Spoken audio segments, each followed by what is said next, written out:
is a talk show with published authors, writers, and content creators discussing both the creative and technical sides of writing, as well as the industry surrounding it, from novels to screenplays to comics and more.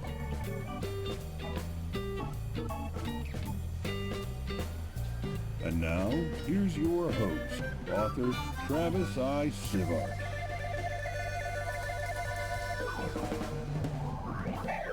Welcome to Write Night. We'll get to the topic and discussion in just a moment. For those listening to the podcast, we record the podcast on our live stream at twitch.tv/Travis Tavern Talk, and we have a live interactive chat audience. You might hear the sound of the bell ding, and that means I want to interrupt somebody to read a comment or question. For those on the live stream, we won't read off everything you put in chat, but we'll try to get to the most relevant, the most amusing, or some combination of the both. Now, while we introduce ourselves, go and let us know what you're reading, writing, or creating tonight.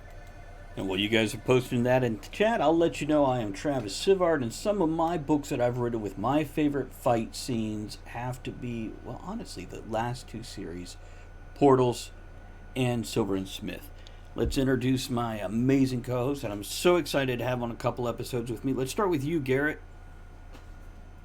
So I am Garrett Robinson. I write books that are one of my most consistent reviews is that people love the fight scenes or the action scenes, because there are a lot of action scenes that don't necessarily include fights.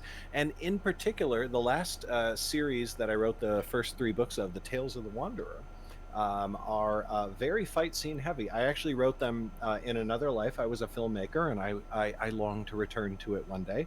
And I wrote that series specifically with having in mind, like, one day on screen I wanted it to have just the most epic fight scenes, and so it's got some really good ones that I'm very proud of. And so if people like me in this podcast, which is not a guarantee, you should check out Tales of the Wanderer. Scott? Yeah, I'm Scott, and I've written two books that have been published. We got Metal, the Angel Weapon right here, and its sequel, The Last Wish, and you can see in the second one there's a giant robot on the cover, and there may or may not be a fight scene at the end involving destroying that robot, limb by limb. So it's pretty exciting. And if you want to check out those books, you can always go to scottwrightstuff.com, and they are available there. And and as far as more fight scenes, I typically on my stream we write a lot of short fiction that doesn't have a lot of fight scenes in it, but sometimes things can get a little bit tough and tumbly, and I think it's interesting to talk about the things that happen like before and after the fight scenes as well, because it's not always just about the punches and the kicks and whatever. That's right. Now, my thoughts on fight scenes is I don't enjoy writing them at all. I've tried. I've done it. I've done a fair job. And I've read some great fight scenes. The big one that comes to mind is R.A. Salvatore. Have you guys read any of R.A. Salvatore's work? Yeah, absolutely. Nope. Sorry. Scott, just so you know, have you ever heard of Dritz de Worden from the Forgotten Realms, the Drow Elf? Excuse me, what? The Drow Elf. the Drow Elf? Forgotten Realms is a fantasy series based on Dungeons and Dragons. Okay.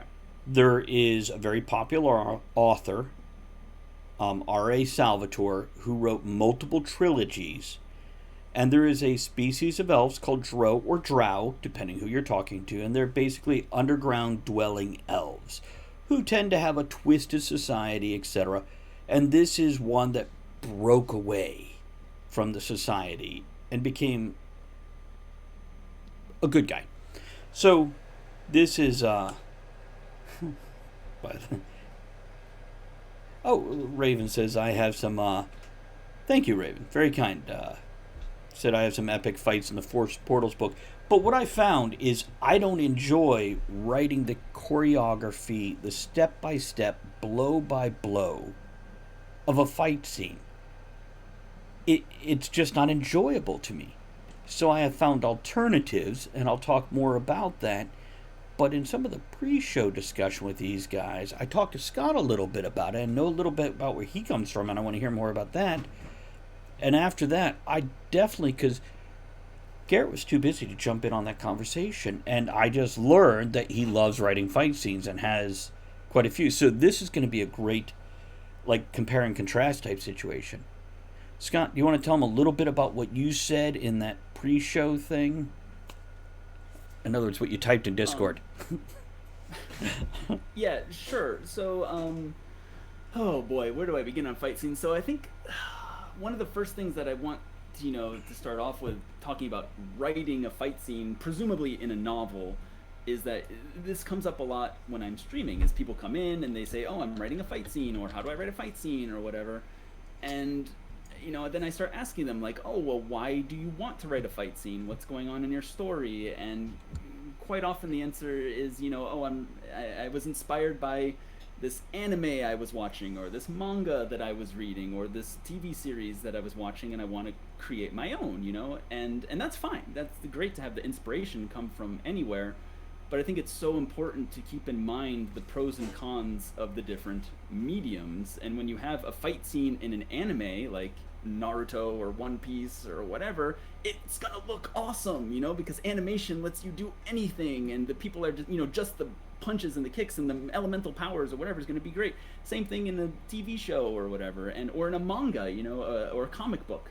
You have the artists who do a fantastic job of bringing these fights to life, but when you're writing a story, you can't do that. You just cannot say, I threw a punch and he dodged, and then he kicked and I dodged, and I shot a fireball and it hit him, and blah, blah. You just can't do it. It's going to be torture to read. So you have to kind of work within the medium quite a bit more, and you have to make sure that, yes, you can have a fight scene, sure, but you want to make sure that the fight scene isn't so much just about again the cool punches and kicks, but it's more about just a payoff for some sort of setup, or to have the character express themselves in some way. If your character's bloodthirsty, then you can show them be bloodthirsty, or if your character's meek and scared, then you can show them being meek and scared, or if there's they've been training for something, finally you can have a payoff for that.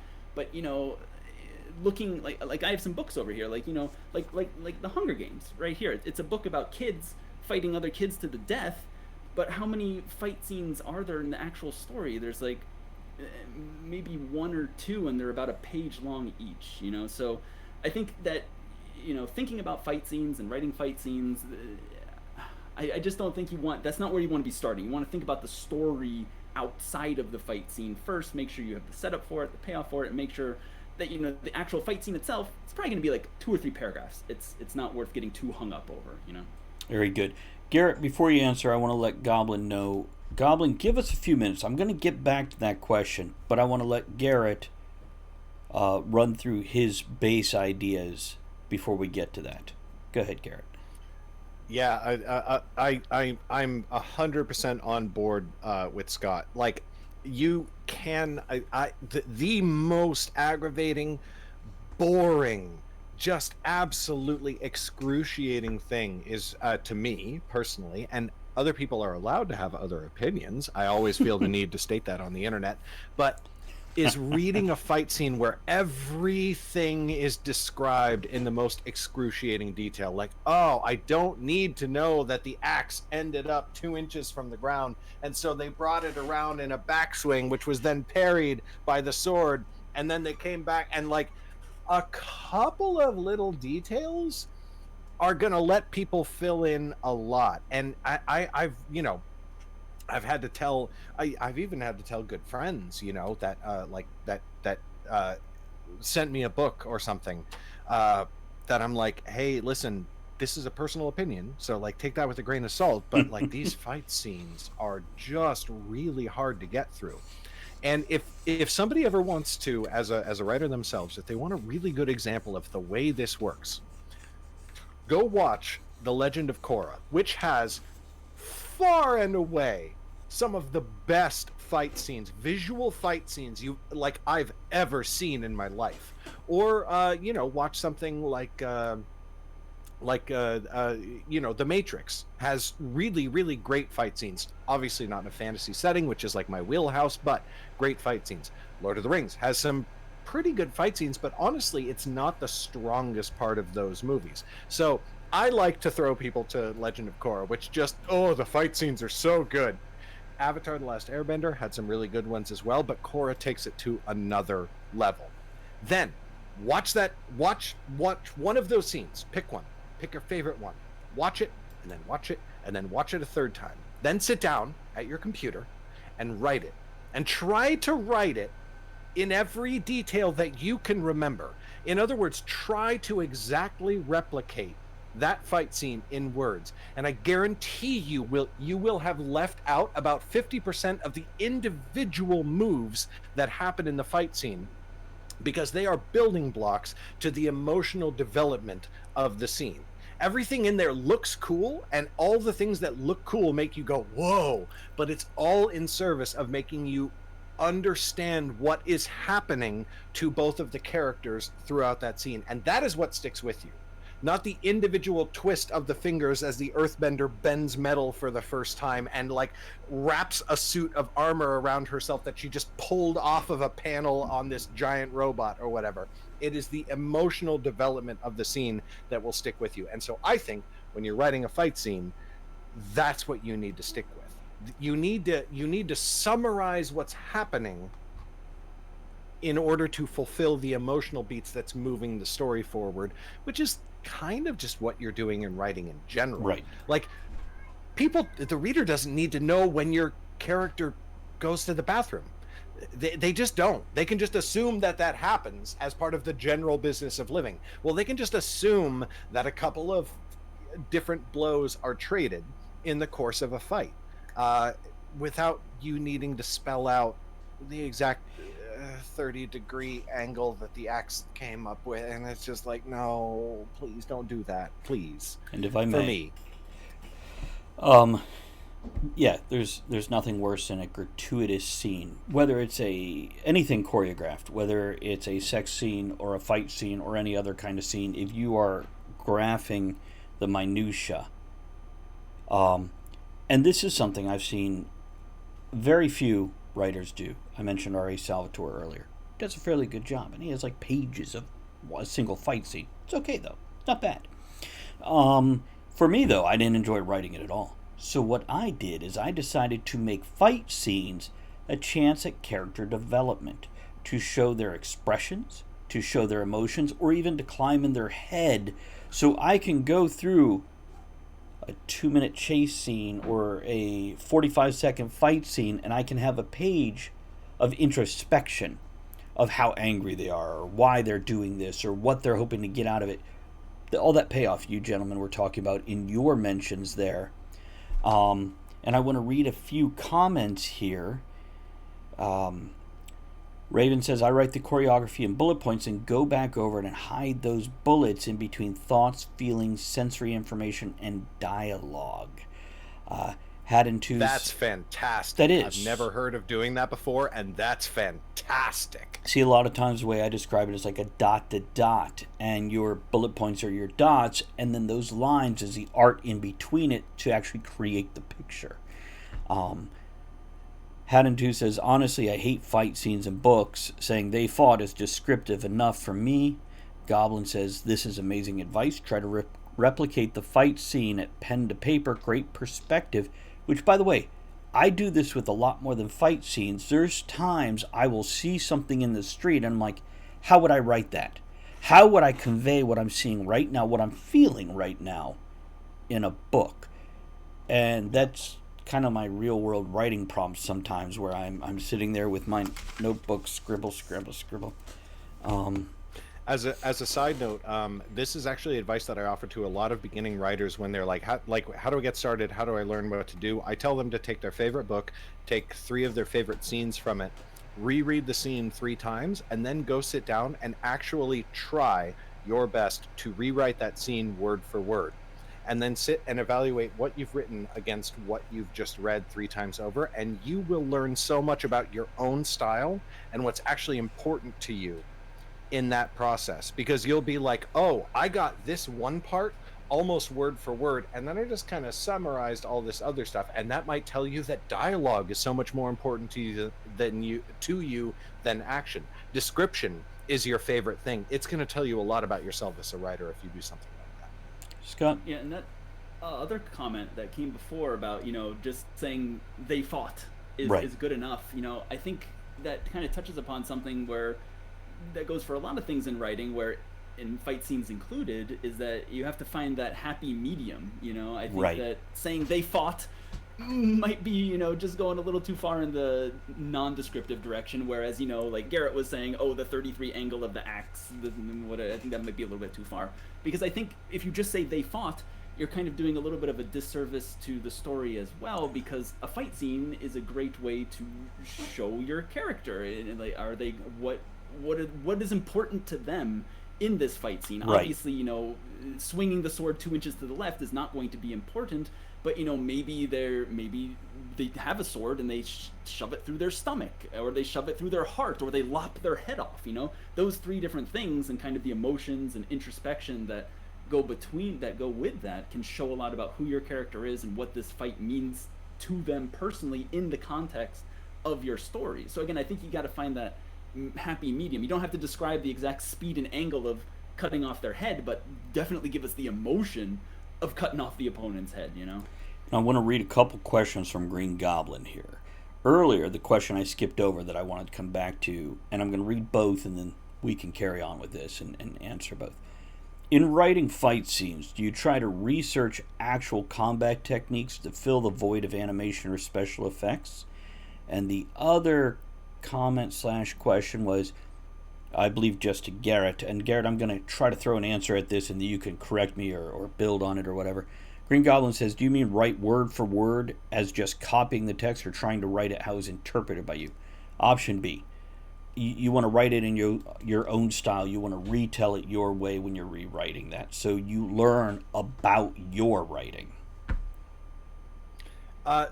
So this as an exercise, I actually recommend that people try to write it word for word. Okay. They literally try to copy what they just read.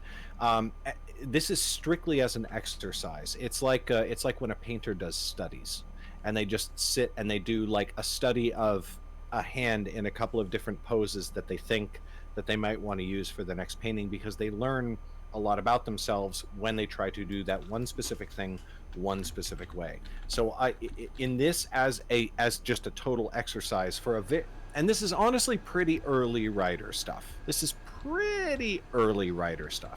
I recommend that people try to rewrite that scene word for word, and then do a very careful analysis between what they wrote and what they read, because that's going to teach you what is important to you and maybe where your weaknesses are.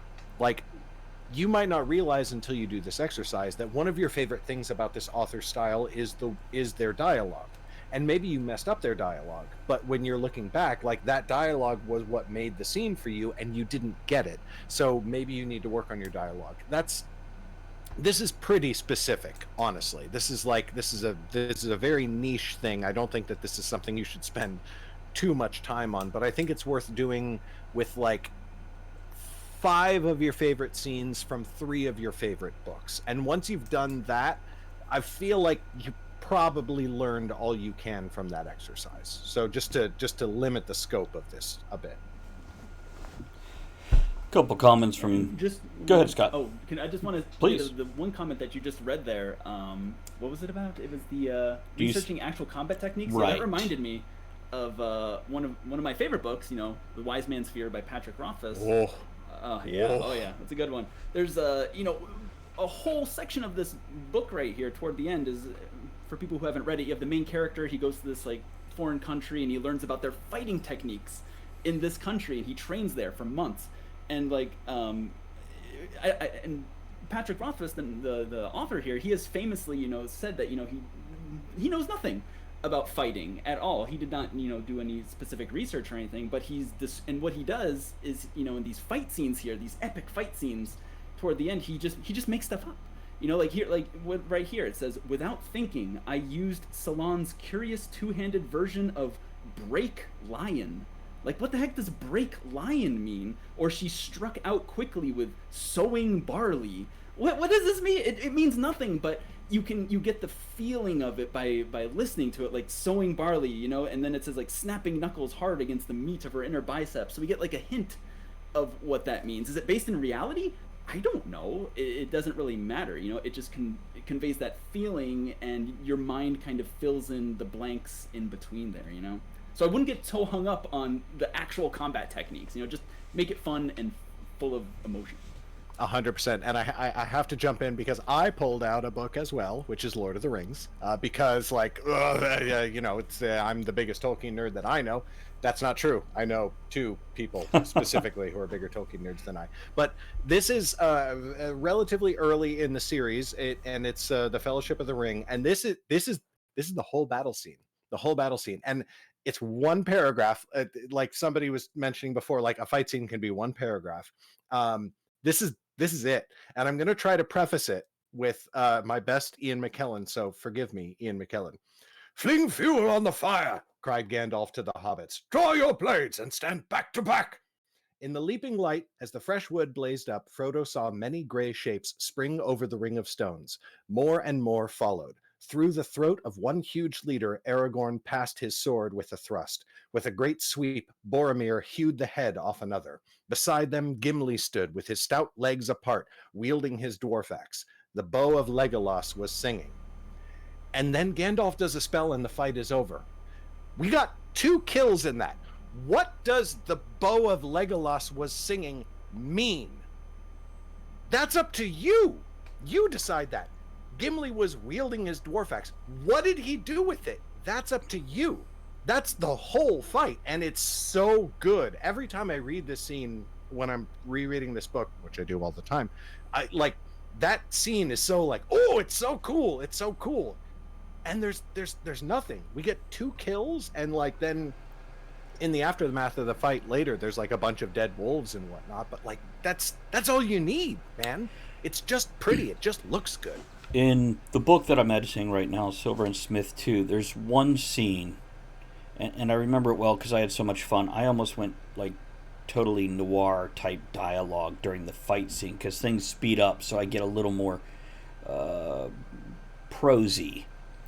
But there's a point in time where both of the main characters have pulled their guns and they're firing. And the whole fight scene is based off of the first one, like, falls to his knees and he's firing wildly, letting his hands lead, blah, blah, blah. And he has this grin on his face that's not necessarily happy, it's just intense. Then the other character is biting her lip and she's carefully just moving the muzzle of the gun a centimeter to one side or the other and very carefully clipping off bullets. This is again showing not necessarily the fight, but their personalities and the difference in how they react to things. And after those 2 paragraphs of describing their individual thing, it says, and then, the smoke is clearing over the, blah, blah, blah. Because again, this was about the character developing. And let's address that other question that was asked up here too. Raven says, do you guys ever stream yourself doing writing exercises like that? The writing exercise she is referring to is the writing one scene out of a book that you've read. Yeah, I mean, that's all that we do on our stream, basically, is exercises like that. One of our favorite exercises is, stealing a beginning from a book. You take the first page of a book, copy it word for word, change the names of the characters, change a couple verbs, change a couple adjectives, and then if there are a few iterations, you have a brand new beginning to your own story, So if you're interested in that, you can feel free to check it out. Yeah, and absolutely. That's so cool. Yeah. I want to do that now. Yeah, and by the way, keep in mind, if you guys, whether it's the viewing audience, the podcast audience, or Garrett, if you guys can match up with Scott's streaming schedule, showing up and giving that support, it works across the board. So when you hear people on Write Night or when they have guests on, definitely check out the other people and check them out. Raven says, my husband and daughter groan every time it's my turn to pick a movie marathon because it's either Lord of the Rings, Harry Potter, or The Matrix. A Green Goblin, does that work for sex as well? Can I write porn scenes as exercise? Actually, yes. If you're going to write porn or erotica, it's so important to get the pacing of, it's an action scene. It's choreography. It's a fight scene, but it's, intimate. And, fight scenes are intimate too, if you look at them right. Right, and an erotic scene can tell you a lot about a character. Yeah. And it should. Nobody does, the sexy times the exact same way as someone else. You know, are they going to be aggressive or are they going to be submissive or something in between? It's great place for character exploration, you know? Yeah, that's what I was mentioning near the beginning of the show. Like action scenes is how I prefer to describe them, because Right. in my like main flagship series, the main character actually only really gets into like one, maybe two fights per book, but she has a lot of action scenes, and she's a rogue, so her action scenes are like breaking into a vault, infiltrating a compound, all that sort of stuff. And you have to hit the same beats whether she's fighting someone or whether she is sneaking around. And Right. I don't have a lot of explicit romance or sex in my books, but it really does need to work the exact same way, because if it's not providing, okay, I will mitigate this slightly, but if it's not providing emotional development, then it better be providing a really good service otherwise, or else why is it in your book? You know what I mean? Yeah, absolutely. It has to move your story forward, and sometimes that can mean moving your character forward, developing your character, and that's what, for me, any action scene, and let's transfer straight over to that, so it encompasses all the types of things where it's not dialogue or information based, but what's the third thing? What do we call that? Action scenes. It's still a developmental point. Let's see, Commander Bubble says, one of my issues with fight scenes and actions is, while they can be flashy and dramatic, as someone who studies medicine as a hobby, as Garrett can attest to, I always wonder how they aren't debilitated by the end. We could talk about that, but let me read Raven's thing first. I write sex scenes in the same way as a fight scene. Bullet points to the choreography, go back over it, add the sensory info, then do another pass with emotion, thoughts, and dialogue. Yeah. That's a great way to flesh out a scene, starting with the skeleton, adding, the nervous system, the muscles, and then the skin over top. We just built a person. 100%. That's fantastic. Yeah, and as far as the comments about, how aren't the characters debilitated after the fight, those are the best fight scenes, is when the character is affected in some way, and there are consequences. Yeah. After the fight, if your character just gets in a fight and they put a bandage on their head and move on, it's boring. That sucks. We want to see if your character wins. Did they kill someone? Is that their first time killing someone? What does that mean? Or if they, I don't know, if they get stabbed, then what? Does it get infected? Do they have to go to the doctor?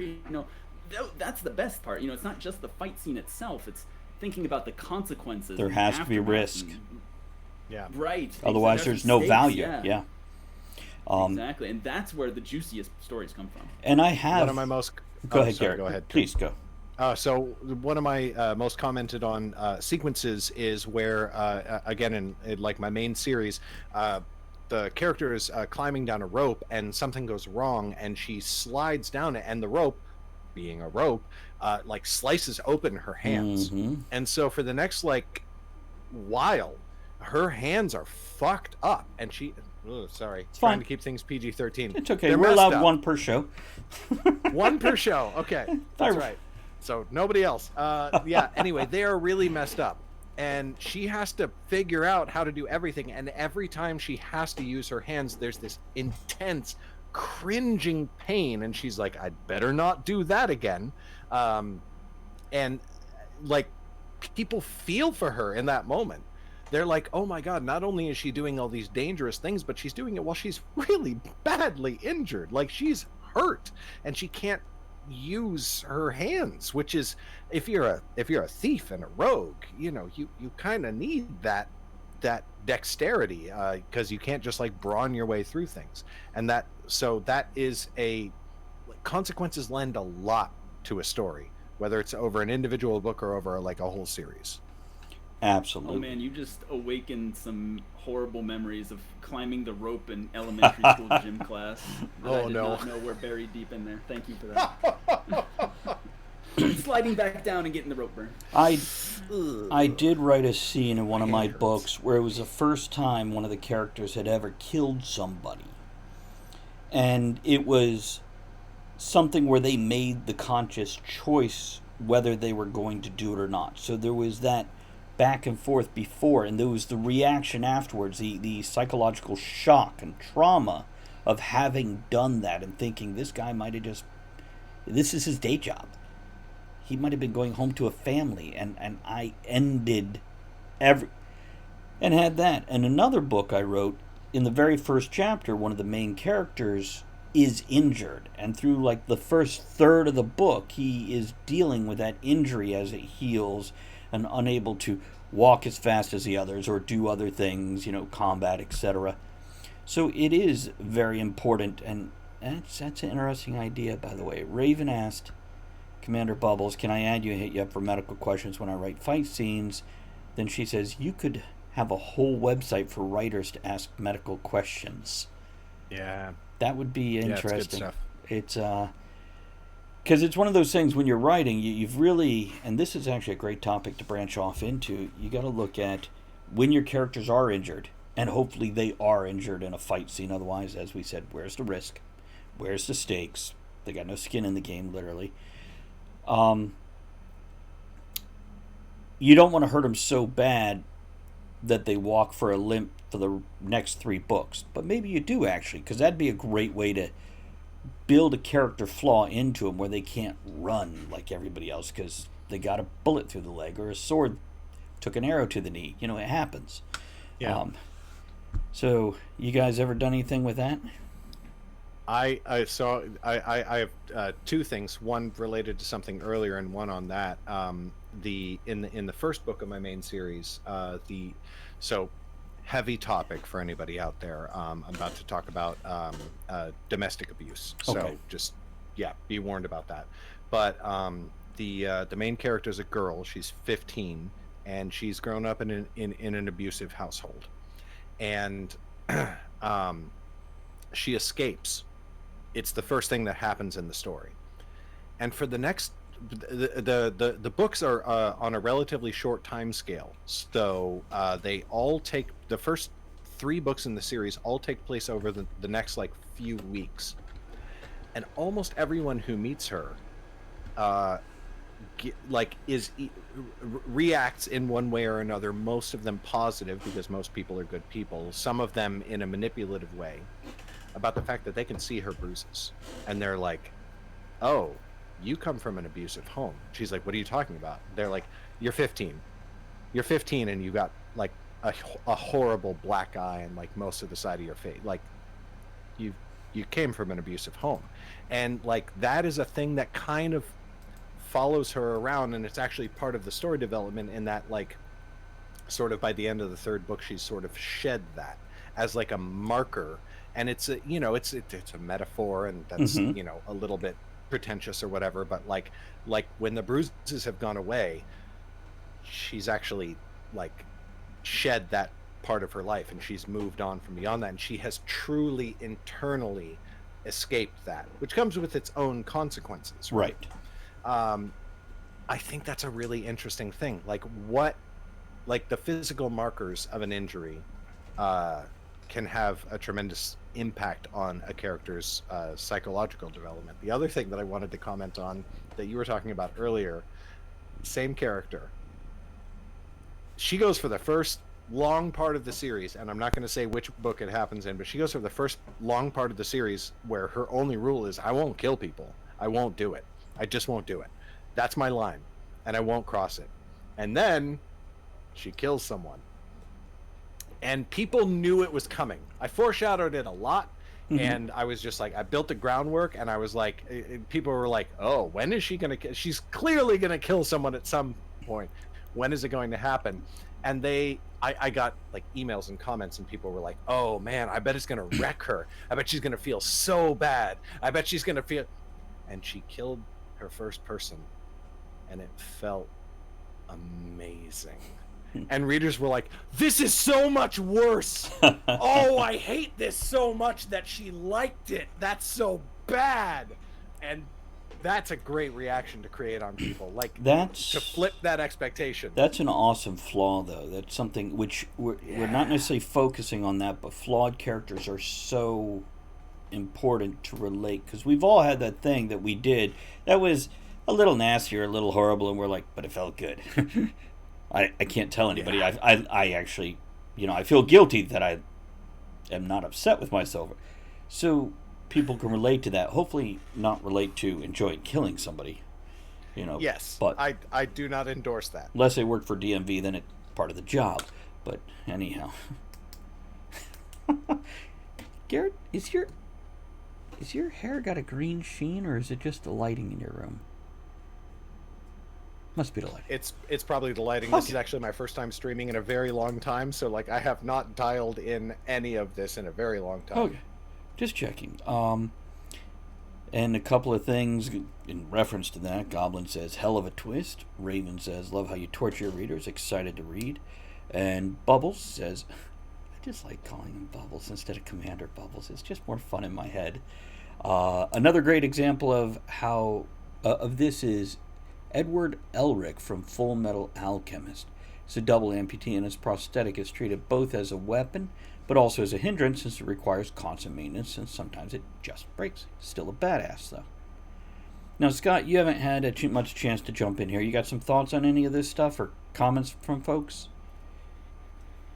Yeah, sure. So again, like, you know, my stories that I write, you know, they don't feature too many fight scenes and whatever, but something that did pop into my head as you guys were talking here is, you know, we were talking about, you know, the consequences and exploring those, and something that comes up quite often when I stream is, you know, we talk about that and people say, oh, I have a fight scene and my character gets injured and I want it to be realistic and I want them to get healed or whatever, but I think it'd be boring, or I think that, you know, I don't really know how to do that or whatever. But I think that, you know, the opposite is true, in that if you have something bad happen to your character and then you kind of explore the consequences, your story can grow in ways that you'd never even expected it. So like for example, in my book, my first metal book, at the very beginning you have these two kids who are escaping this horrible orphanage on horseback, and they're being chased by these people that have crossbows. And originally I was just going to have them escape, you know, right. No big deal. But then I was like, oh, these people with the crossbows, if I want them to be scary and intimidating, they can't just do the stormtrooper thing right. and miss, you know, all the time. They have to hit the horse, you know, or the person. But I decided to have them hit the horse, and then I had to do all this research about what happens when a horse gets hit by an arrow, and I had to send some really scary emails to veterinarians and be like, hey, how would a horse presumably get healed, or what would this look like, and whatever. And this horse, you know, for the rest of their journey has this arrow in it, and it gets infected, and they have to figure out how to fix it. And I, as the author, had to figure out how to fix it too. And in trying to figure out, you know, not only how would their hindered horse hinder them, but how would this horse also get healed eventually at the end, it caused me to create a whole other character and like a whole other section of this story that didn't even exist in the first place, you know. So it just goes to show that at first glance, yes, it might seem like a little cumbersome and annoying to put in these injuries and these consequences. It adds such a layer and depth. Grow. Oh yeah, in ways that you didn't even know. Even if you have a chapter by chapter outline, which I did at that point when I was writing the story, it still changed drastically when I started seeing the ripple effects of these consequences. Right. Okay, closing thoughts on the subject, gentlemen? Garrett, you got something? We'll pass it to Scott. I think that the main thing to focus on, and you know, this applies kind of almost no matter what you're writing, whether it is fight scenes, general action scenes, sex, whatever. Emotional development and character development is the core of any story. Plot is wonderful and it can do some amazing things, but if nobody cares about the people that the story is happening to, then the story doesn't matter. And so if you are writing fight scenes, action scenes of any kind, focus on what it's doing to your characters and how it's moving them through the story in terms of rising tension, action beats, all that sort of stuff. That needs to move things. If you're going to include a scene like this, things need to be different at the end of the scene than they were at the beginning of the scene, just like any other scene in your book. It's true. Scott? Yep. Yep, I agree with that. And one thing that I would add to that is, you know, just, again, thinking about a novel as a medium as opposed to a comic or an anime or whatever, is I think when you have a fight scene in a novel, it's the best way to think about it is by having the fights be, you know, setups and payoffs for the rest of the story. Like, for example, you know, good old Harry Potter, the first Harry Potter book. there's like 2 big fight scenes in there, you know, when they fight the troll in the bathroom, and it's a setup for, you know, making friends with Hermione and going from there, and it's also a payoff when one of them uses the Wingardium Leviosa spell to take down the troll, you know, and it's not just, oh, they punched the troll or used a random magic spell to beat the troll. No, there was a payoff for something we saw happen and a setup for things to come. And then at the end, when Harry, you know, fights what's-his-face by putting his hands on his head and dissolves him or whatever, that's another payoff for, you know, oh, his mother died and gave him the magical stuff, you know, and it works within the story. It's not just, oh, Harry used this random magical spell and beat him. So I think it's always important to think of your fights within the larger framework and flow of the entire plot and the entire story, and making sure that they all fit together nicely. Agreed, and I'm just going to kind of back up what they said is keep in mind the repercussions of any fight scene, mental and physical and emotional, and also make sure there's a motivation for each character that you're writing about. Not necessarily if you're fighting an army of zombies, every zombie doesn't need it, but if you have your primary protagonist and antagonist, make sure their motivation is showing in what they're doing, or at least their personality. They're there for a reason, and make the fight important. Otherwise, don't put it in. Okay, let me say goodbye to everybody, guys. Let's take us out of here. Garrett, Scott, you want to say goodbye to everybody? Oh, bye. Bye, guys. Okay, let's get us out of here.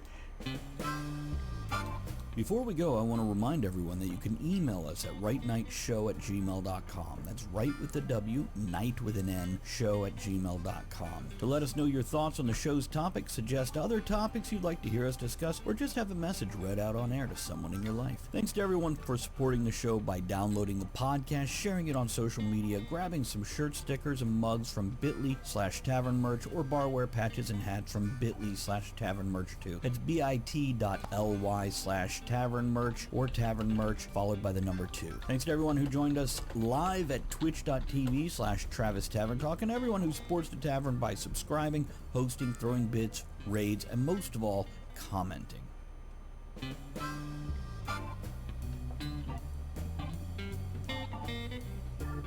Thank you for joining author Travis I. Sivart and the other writers, content creators, and all-around amazing people for our discussion here on Writing. Join us again soon, and until you do, make sure you create with passion, enjoy the journey, and remember, every night can be right enough.